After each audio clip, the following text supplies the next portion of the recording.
Hello everyone and welcome to today's class.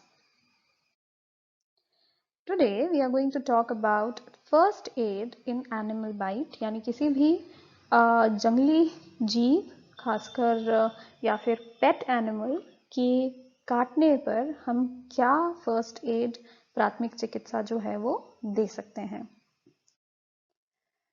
आमतौर पर जो एनिमल बाइट्स के केसेस होते हैं भारत में उनमें से 97% जो हैं वो डॉग्स द्वारा किए जाते हैं, यानी डॉग्स जो हैं वो रिस्पॉन्सिबल होते हैं behind 97% of animal bytes in India, followed by cats जिनके द्वारा 2% तक एनिमल बाइट्स के केसेस होते हैं।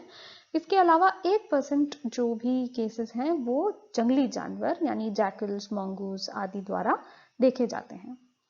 आमतौर पर एनिमल बाइट के द्वारा होने वाली कोई भी जानलेवा बीमारी या फिर तकलीफ जो है वो कुत्ते द्वारा यानी डॉग्स द्वारा ट्रांसमिट की जाती हैं।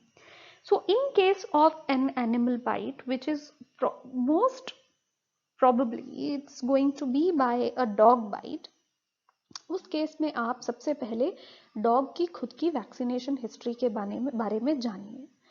एनिमल बाइट का केस आमतौर पर पेट डॉग्स या कैट्स द्वारा होता है या फिर स्ट्रे एनिमल्स यानी राह चलते किसी जो पेट्स नहीं हैं, राह चलते जो कुत्ते हैं, आवारा कुत्ते हैं और जो बिल्लियां हैं उनके द्वारा जो भी बाइट्स के केसेस होते हैं वो मेजर कॉजेज होते हैं behind any sort of medical emergency in case of an animal bite.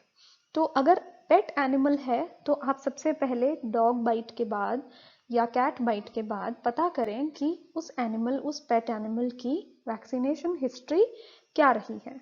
अगर आपका जो डॉग बाइट जो भी डॉग या कैट रिस्पॉन्सिबल है एनिमल बाइट के पीछे, अगर उसकी रीसेंट वैक्सीनेशन हो रखी है तो भी बाहर के देशों में तो ये मान लिया जाता है कि आगे जाकर किसी भी किस्म की मेडिकल इमरजेंसी नहीं आएगी। परंतु भारत में पहली बात तो स्ट्रे एनिमल्स जो है वो वैक्सीनेटेड नहीं होते और दूसरा जो पेट एनिमल्स होते हैं उनमें भी रेबीज की वैक्सीन या एंटी रेबीज वैक्सीन जिससे मनुष्यों को एनिमल बाइट होने पर मेडिकल इमरजेंसी हो सकती है, वो वैक्सीन के केस में थोड़ा बहुत मार्जिन ये सोच के रखा जाता है कि हो सकता है आपके पेट एनिमल को ढंग से एंटी रेबीज वैक्सीन एडमिनिस्टर ना हुई हो। सो आप हमेशा ये मान के चलें कि एक एनिमल बाइट होने के बाद आपको सबसे पहले अपने जिस भी एनिमल से, अगर वो पेट एनिमल है तो उसको स्वयं से दूर कर दें। अगर किसी और के पेट एनिमल से आपको डॉग बाइट या कैट बाइट हुआ है तो डॉग के ओनर से पता करें, डॉग की वैक्सीनेशन हिस्ट्री का पता करें, ओनर का नाम, टेलीफोन नंबर और उसके वेटरिनेरियन के कॉन्टैक्ट अवश्य अपने पास रखें ताकि किसी केस की इमरजेंसी में आप उस एनिमल के भी हेल्थ स्टेटस का पता लगा सकें जिसने आपको काटा था। यहाँ पर ना सिर्फ पेशेंट यानी जिसको काटा गया है उसका ध्यान रखना है, बल्कि जिस एनिमल द्वारा काटा गया है उसको भी ध्यान में रखना जरूरी होता है। यदि उसकी हेल्थ में गिरावट देखी जाती है तो पेशेंट के मेडिकल इमरजेंसी होने के चांसेस बढ़ जाते हैं। सो हमेशा इस पॉसिबिलिटी को लेकर चलें कि in case of any animal bite, dog bite, cat bite, हमेशा डॉक्टर की सलाह अवश्य लें। ये मान के ना चलें कि आपके डॉग या कैट को वैक्सीनेशन हो रखा है तो आपको किसी भी किस्म की मेडिकल इमरजेंसी नहीं होगी। हमेशा ऑब्जर्व करें, जिस भी कुत्ते या बिल्ली ने काटा है उसको ऑब्जर्व करें। जो पोस्ट एक्सपोजर प्रोफाइलेक्सिस होता है रेबीज से बचने के लिए, रेबीज एक ऐसी बीमारी है जो कि सबसे बड़ा खतरा पैदा करती है किसी भी एनिमल बाइट के केस में। उसके चलते PEP यानी पोस्ट एक्सपोजर प्रोफाइलेक्सिस तुरंत रूप से शुरू कर देना चाहिए एनिमल बाइट के होते ही। इसके लिए जिस कुत्ते या बिल्ली द्वारा आपको काटा गया है उस केस में 10 दिन का ऑब्जर्वेशन पीरियड उस एनिमल के लिए भी रखा जाता है। यानी एनिमल बाइट होने पर उस एनिमल द्वारा जिसने आपको बाइट किया है उसको 10 दिन के लिए आपको अंडर ऑब्जर्वेशन रखना चाहिए। यदि 10 दिन के भीतर उस कुत्ते या बिल्ली की तबीयत एकदम ठीक रहती है तो डॉक्टर जो है वो आपके पोस्ट एक्सपोजर प्रोफाइलैक्सिस को प्री एक्सपोजर प्रोफाइलैक्सिस या वैक्सीनेशन में कन्वर्ट करेगा, क्योंकि उस कुत्ते या बिल्ली की सामान्य स्वास्थ्य से ये इंडिकेट होगा कि आपको उसके द्वारा किए गए बाइट से कोई खतरा पैदा हो सकता है अथवा नहीं। यदि काटने वाले कुत्ते या बिल्ली की तबीयत में गिरावट देखी जाती है, वो उसमें कुछ अलग सिम्टम्स देखे जाते हैं, तो पोस्ट एक्सपोजर प्रोफाइलैक्सिस का प्रोसेस शुरू किया जाता है। और यदि कोई तबीयत की खराबी नहीं देखी जाती है काटने वाले कुत्ते और बिल्ली में, तो उसे प्री एक्सपोजर वैक्सीनेशन या प्री एक्सपोजर प्रोफाइलैक्सिस में कन्वर्ट कर दिया जाता है। सो टू कंक्लूड, आपका ट्रीटमेंट जो है वो इस बात पर निर्भर करेगा कि आपको जिस कुत्ते या बिल्ली ने काटा है उसकी खुद की आने वाले 10 दिनों में अवस्था क्या है। जब भी आपको कोई भी एनिमल बाइट होता है तो उस केस में आपको फर्स्ट एड एडमिनिस्टर करनी है।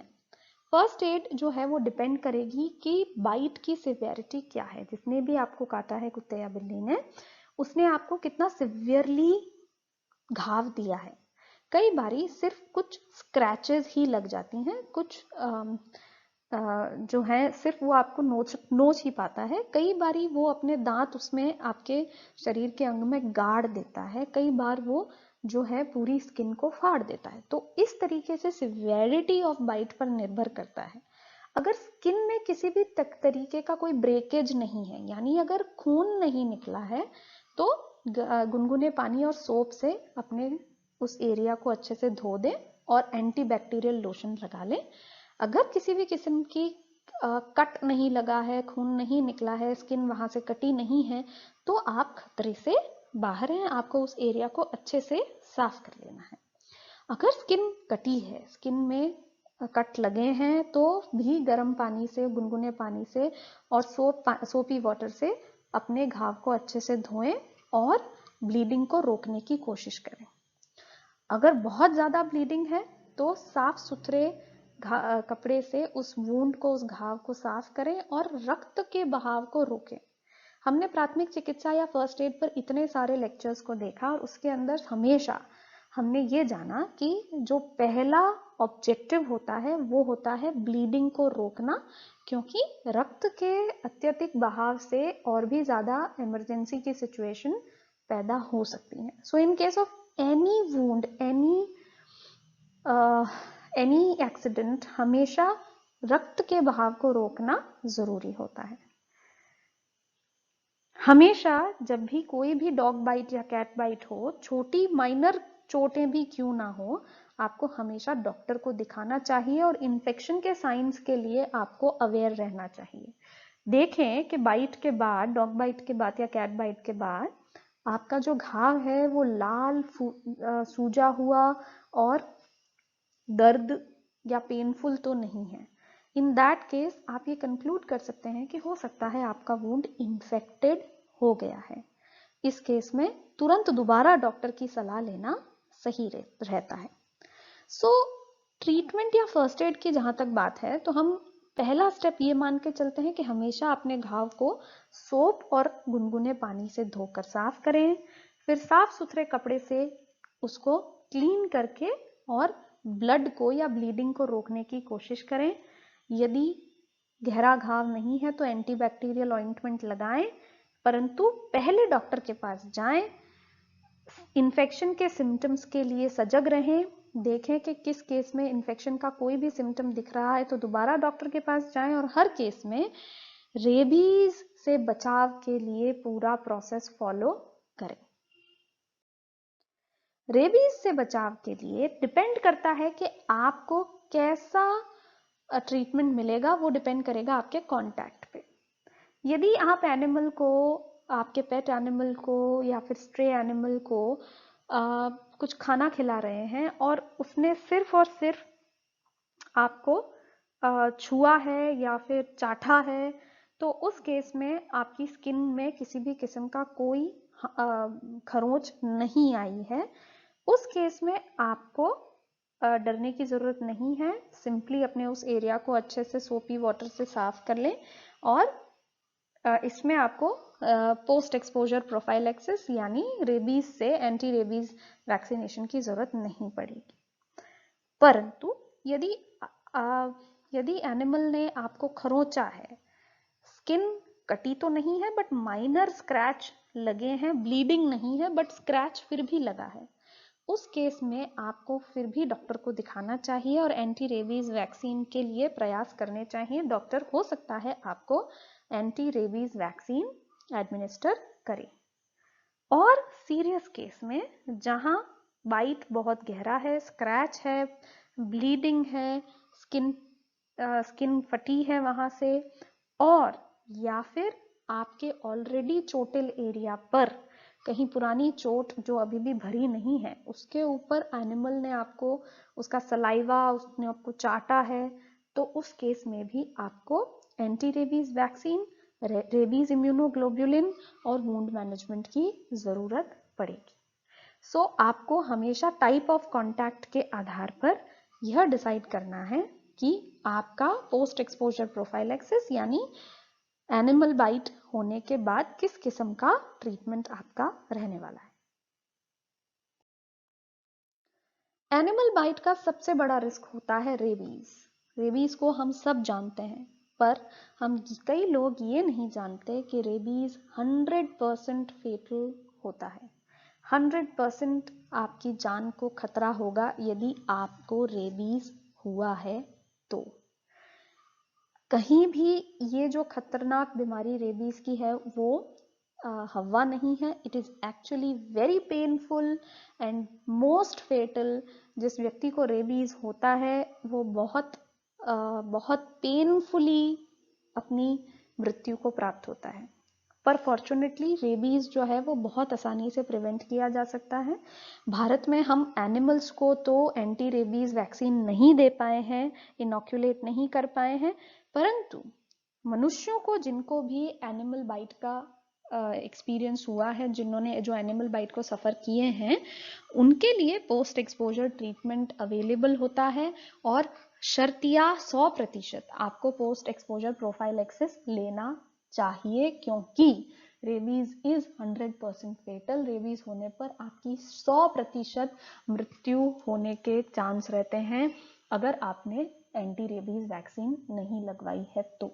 सो consider animal bite as a medical emergency and always go to the healthcare provider for anti-rabies vaccine and post-exposure prophylaxis because rabies is 100% fatal. To sum it up, to conclude, number 1, rabies खतरनाक है, जानलेवा है, पर preventable है। Rabies हो सकता है किसी भी कुत्ते बिल्ली के बाइट से, स्क्रैच से, मतलब उसने अगर आपको सिंपल खरोंचा भी है तो भी आपको एक बार डॉक्टर की सलाह ले लेनी चाहिए। पुराने समय में ऐसा माना जाता था कि कुत्ते के काटने पर आपको वहां मिर्ची लगानी चाहिए या सरसों का तेल लगाना चाहिए, परंतु हमारे मेडिकल फ्रेटर्निटी इस चीज की सलाह नहीं देती। तुरंत डॉक्टरी सलाह लें, उसके ऊपर मिर्ची या सरसों का तेल लगाने की कोशिश ना करें, उससे कोई भी लाभ आपको नहीं मिलेगा। फर्स्ट एड के तौर पर आप ध्यान रखें कि उस एरिया को सबसे पहले गुनगुने पानी और साबुन से अच्छे से धो दें, पर उसके ऊपर किसी भी किस्म की ड्रेसिंग ना करें और बिना एंटी रेबीज वैक्सीन के उसको स्टिच करने की कोशिश ना करें। अपने डॉक्टर को कंसल्ट करें और एंटी रेबीज क्लिनिक अवश्य जाएं, जो कि अब भारत में आमतौर पर एंटी रेबीज वैक्सीन आराम से मिल जाती है। एंटी रेबीज वैक्सीन का कोर्स पूरा करें डॉक्टर द्वारा कहा हुआ। आज पहले काफी सारे इंजेक्शन लगते थे, अब सिर्फ 4 इंजेक्शन लगते हैं जो 0, 3, 7, 28 ऐसे दिनों के अंतराल पर आपको लगाए जाते हैं। इसके अलावा आपके बाइट के सिवियरिटी के आधार पर डॉक्टर आपको अकॉर्डिंगली थेरेपी रेकमेंड करेगा। और ऑल्दो हम हमारे स्ट्रे एनिमल्स को वैक्सीनेट नहीं कर पा रहे, इनोक्यूलेट नहीं कर पा रहे, बट आप अपने पेट एनिमल्स को अवश्य रूप से रेबीज के खिलाफ वैक्सीनेट करें हर साल. So that is all for today's class.